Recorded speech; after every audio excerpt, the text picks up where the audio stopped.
నిజామాబాద్ జిల్లా కమ్మరపల్లి మండలంలో నకిలీ గడ్డి మందులతో రైతులు తీవ్రంగా నష్టపోతున్నారు. జొన్నాల Bhumeshwara fertiliser, seeds and pesticides దుకాణంలో కొనుగోలు చేసిన నకిలీ పూసీ ఫ్లెక్స్ గడ్డి మందుని సోయా పంటపై పిచికారీ చేయడంతో దాదాపు 200 ఎకరాల సోయా పంట పూర్తిగా దెబ్బతింది. ఎకరానికి 50,000 రూపాయలు పెట్టుబడి పెడితే నష్టం వాటిల్లిందని, ప్రతి రైతుకి నష్టపరిహారం చెల్లించాలని బాధితులు ఫెర్టిలైజర్ షాప్ ఎదుట ఆందోళన దిగారు.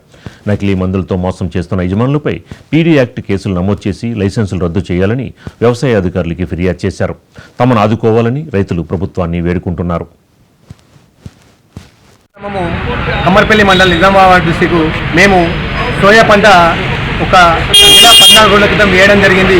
అయితే 14 రోజుల క్రితము మేము 18 రోజుల తర్వాత, అంటే 14 రోజుల క్రితం 18 రోజుల తర్వాత మేము సోయా గడ్డి మందు కోసము జే భూమేశ్వర్ ఫర్టిలైజర్ కమ్మరపల్లి వారి షాపును సంప్రదించి వారిపైన ఫ్యూసీ ఫ్లెక్స్ అండ్ హెచ్పిఎం కంపెనీ గడ్డి మందు కొనుగోలు చేయడం జరిగింది.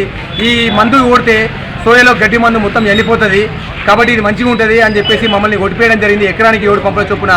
అయితే దీన్ని వాడడం వల్ల గడ్డి ఏమి చనిపోలేదు, కానీ సోయా మొత్తం చనిపోయింది. కనీసము ఒక 170 ఎకరాల నుంచి 200 ఎకరాల వరకు సోయా చనిపోవడం జరిగింది. కాబట్టి దీనిపైన చర్య తీసుకోవాలని చెప్పేసి ఏవో గారిని కానీ